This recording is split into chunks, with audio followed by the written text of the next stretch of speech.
क्या लग रहा है कि अभी कुछ समय बचा है कि बहन जा सकती हैं?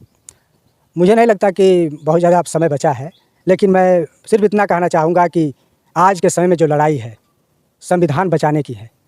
बहन जी बाबा साहब भीमराव अम्बेडकर की हिमायती भी हैं, कहती भी अपने आप को हैं, लेकिन आज जब संविधान बचाने की बात आई है तो निश्चित तौर पर वो साथ में नहीं दिख रही हैं। तब इसको जनता समझेगी। मैं दलित वर्ग से आह्वान करना चाहूँगा कि आप इस चीज़ को समझिए कि बहन जी संविधान बचाने वालों के साथ हैं या संविधान खत्म करने वालों के साथ हैं। क्योंकि आपने सुना होगा कि बीजेपी का एक सांसद ने खुले तौर पर कहा है कि अगर हमारी सीटें 400 के पार आती है तो हम संविधान। एनपीआर का चाचा, उनका कहना है कि 80 सीटों हम जीत रहे हैं।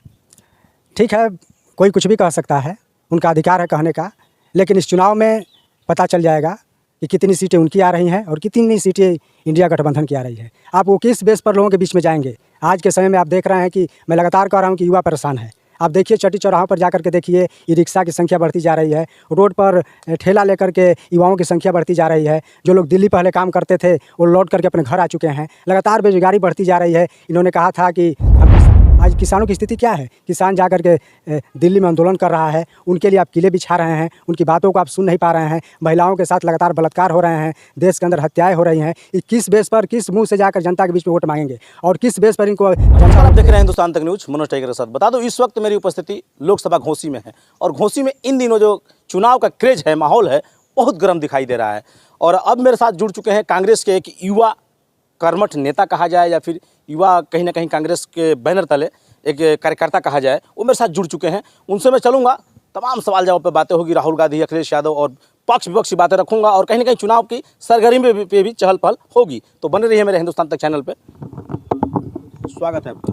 बहुत बहुत धन्यवाद। आप मेरे लिए नए हैं, आपका मोस्ट वेलकम है और मेरे दर्शक भी जानना चाहेंगे, थोड़ा विस्तार रूप से अपना परिचय देते हुए। मैं सूर्यकांत यादव, प्रदेश महासचिव, उत्तर प्रदेश युवा कांग्रेस कमेटी। कौन सा दौर था जो आपने कांग्रेस का दामन पकड़ लिया? देखिए, मैं 2008 में कांग्रेस के साथ जुड़ा हूँ, कांग्रेस से, और तब से लगातार हम लोग ज़मीन पर मेहनत करते हैं। कांग्रेस की नीतियों को लेकर के गांव-गांव तक जाते हैं, लोगों तक जाते हैं। लगातार आंदोलन भी यहाँ चले, समस्याओं को लेकर के, जन समस्याओं को चल रहा है वहीं कांग्रेस का। उससे पहले भी किसी पार्टी दल में आपका कहीं ना कहीं लगाव था? नहीं, पहले मेरी पहली पार्टी कांग्रेस है और हमेशा कांग्रेस रहेगी। नेताजी, लोकसभा चुनाव बहुत क्रेजफुल दिखाई दे रहा, पूरा देश प्रदेश में जहाँ जहाँ चुनाव होने हैं हर जगह पूरा गर्मजोशी दिखाई दे रहा। और उस गर्मजोशी में एक लोकसभा की जो घोसी का है, यहाँ पर काफ़ी एक क्रेजफुल दिखाई दे रहा है। आप इसको किस नज़र से देखते हैं? देखिए, इंडिया गठबंधन के प्रत्याशी हमारे समाजवादी पार्टी के राजीव राय जी हैं और एक मजबूत दावेदार भी हैं यहाँ पर, और लोगों के बीच में उनका एक अलग क्रेज भी है। और निश्चित तौर पर घोसी लोकसभा में इंडिया गठबंधन की जीत भी होगी, क्योंकि एक मजबूती के साथ हम लोग चुनाव लड़ेंगे। बीजेपी की जो नाकामियां हैं, बीजेपी की जो तानाशाही है, किसानों के प्रति, युवाओं के प्रति, महिलाओं के प्रति जो हक अधिकार उनके लूटे जा रहे हैं, उन सब चीज़ों को लेकर के हम जनता के बीच में जाएंगे, अपनी बातों को रखेंगे और बताएंगे कि आप इंडिया गठबंधन के साथ आइए, राजीव राय जी को चुनाव जिताइए और निश्चित तौर पर आपके हक अधिकारों की बात की जाएगी। यही आपके एनडीए गठबंधन के हिस्सा? निश्चित तौर पर इस बार जनता इंडिया गठबंधन के साथ है और उत्तर प्रदेश के अंदर अधिक से अधिक सीटें इंडिया गठबंधन जीतने जा रही है। आप कह रहे हैं कुछ सरकार दे नहीं रही है, पीएम किसान 2000 रुपये दे रहे हैं, राशन फ्री दे रहे हैं, तमाम जो कि व्यवसाय के लिए कह रहे हैं कि चाय पकौड़ा बेचिए, हम कहीं ना कहीं मुद्रा योजना के अंतर्गत आपको फाइनेंस करेंगे, तमाम व्यवस्थाएं दे रहे हैं। आप कह रहे हैं कुछ दे ही नहीं रहे हैं। देखिए, इन्होंने ये राशन दे रहे हैं महिलाओं को, ठीक है, कह रहे हैं कि हम आत्मनिर्भर भारत बना रहे हैं। क्या यही आत्मनिर्भर भारत है? आप लोगों को राशन पर निर्भर कर रहे हैं और ये आत्मनिर्भर भारत थोड़े है। अगर लोग आर्थिक रूप से मजबूत रहते तो वो राशन पर निर्भर नहीं रहते। लेकिन आज के समय में जो व्यक्ति अपने लड़कों को बाहर पढ़ाता है, जिस व्यक्ति का सपना है कि हमारा बेटा एक अच्छी नौकरी पाए, उसको राशन पसंद नहीं आ रहा है। राशन के नाम पर अगर आप वोट मांगते हैं, आप कह रहे हैं कि आप जाइए ठेला लगाइए, पकौड़ा बेचिए, ठीक है, ये रोज़गार है और इसके लिए हम आपको बैंक से पैसा देंगे। लेकिन आप जाइए बैंक में पैसा लेने के लिए, बिजनेस करने के लिए, आपको समझ में आएगा कि बैंक कितना आपको पैसा दे रहा है। आप जाएंगे, इतना आपसे कागज़ मांग दिया जाएगा कि युवा के पास उतना कागज़ उपलब्ध नहीं है, उसको कहाँ से लोन भी मिलेगा कि वो जा कर के बिजनेस करे। तो ये सब कहने की बातें हैं, सब झूठी बातें हैं। और मोदी जी तो हमेशा झूठ बोलते हैं, झूठ बोल करके, बलगला करके लोगों से वोट लेने का प्रयास किया जा रहा है, कभी धर्म के नाम पर। तो इस बार जनता समझ चुकी है और निश्चित तौर पर इनको जवाब देगी। राहुल गांधी का देखा जाए तो यात्रा भी निकला हुआ था, कई प्रदेशों में दौरा पे थे वो लोग, काफ़ी क्रेजफुल उनका यात्रा रहा। उससे मतलब यात्रा से कितना मतलब आपके पार्टी में फ़ायदा दिखता हुआ नज़र आ रहा है चुनाव को लेकर? देखिए, राहुल गांधी जी देश को जोड़ने का काम कर रहे हैं। आज देश के अंदर जो नफ़रत फैली है, वो लगातार कहते हैं कि जो देश के अंदर नफ़रत फैली है, उस नफ़रत के बाज़ार में मैं मोहब्बत की दुकान लगाने के लिए आया हूँ। निश्चित तौर पर आप देख रहे होंगे कि आप यात्रा को ध्यान से देखिएगा कि जो गरीब लोग होते हैं, दबे कुचले लोग होते हैं, उनको गले लगाते हैं। निश्चित तौर पर हमेशा वो महंगाई की बात कर रहे हैं, बेरोजगारी की बात कर रहे हैं, युवाओं को आगे ले जाने की बात कर रहे हैं, किसानों की समृद्धि की बात कर रहे हैं। तो निश्चित तौर पर ये जो यात्रा उनकी है, एक देश में मोहब्बत का पैगाम देने की यात्रा है, लोगों की तरक्की की यात्रा है और निश्चित तौर पर इसको लोग समझ भी रहे हैं।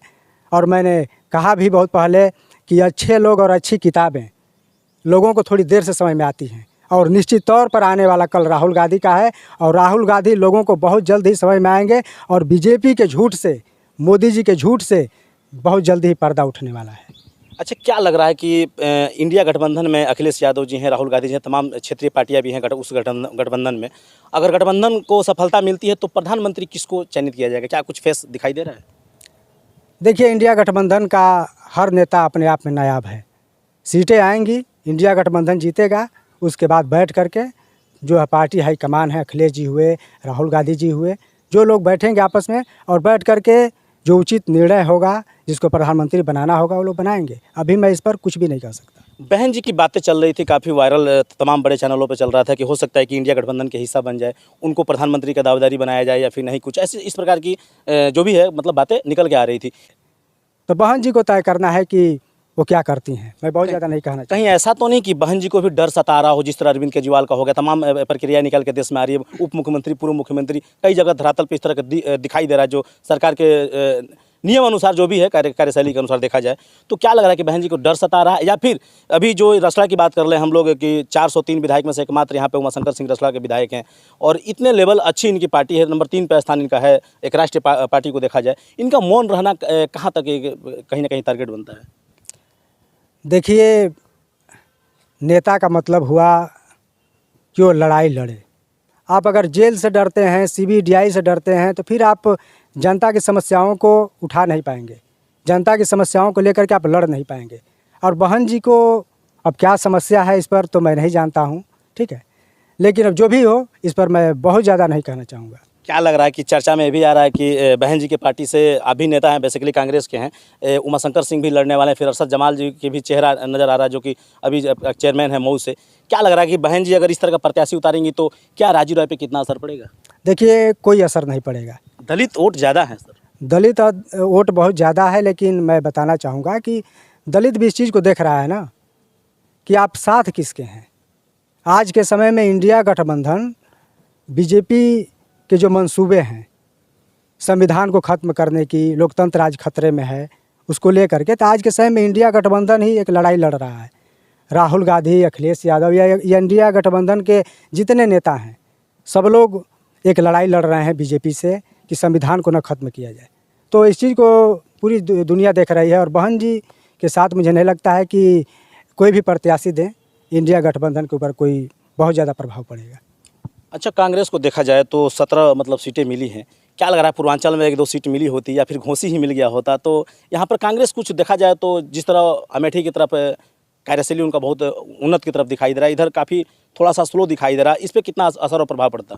देखिए, घोसी लोकसभा क्षेत्र कांग्रेस की ही सीट रही है।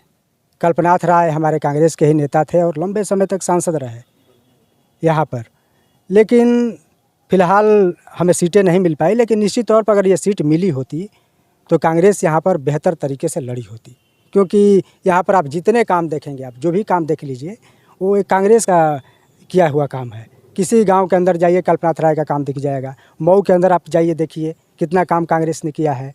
और कांग्रेस से यहाँ पर जाने के बाद, कल्पनाथ राय की जब डेथ हुई उसके बाद यहाँ पर बहुत सांसद आए, लेकिन कोई भी बेहतर तरीके से काम नहीं कर पाया। तो निश्चित तौर पर ये घोसी लोकसभा कांग्रेस की सीट रही है और कांग्रेस को सीट मिली होती तो निश्चित तौर पर मैं कहना चाहता हूँ कि जीत भी हुई होती। आपके इंडिया गठबंधन के बड़े नेता राहुल गांधी कह सकते हैं, अखिलेश यादव कह सकते हैं, और भी कुछ नेता हैं तमाम, जो कि ये भी खबरें वायरल रही कि ईवीएम को लेकर सवाल उठा रहे थे, ईवीएम बैलेट पेपर को लेकर। इस पे क्या कहेंगे? देखिए, ईवीएम के ऊपर सवाल खड़ा होना लाजमी है, क्योंकि बहुत सारी जगह ऐसी घटनाएं हुई हैं कि वहाँ पर बीजेपी के वोट बहुत कम हैं, ठीक, लेकिन वहाँ पर इनको पोल बहुत ज़्यादा हो गया। बहुत ऐसे प्रत्याशियों का आया मध्य प्रदेश के अंदर, आप देख लीजिए कि एक बसपा के कैंडिडेट थे, उन्होंने कहा जिनका जिस बूथ पर उनका वोट था, उनके घर में ही पता नहीं 100 से ज़्यादा वोट था, लेकिन उनको वोट ही उतना पोल नहीं हो पाया, 10 की 15 वोट पोल हो पाए। तो उन्होंने मांग किया था कि बताओ मेरे परिवार के लोग तो वोट दिए होंगे, कुछ सीटों पर कैंडिडेट वहाँ पर उपस्थित था, उसका वहीं पर वोट है, लेकिन उससे 0 वोट मिला।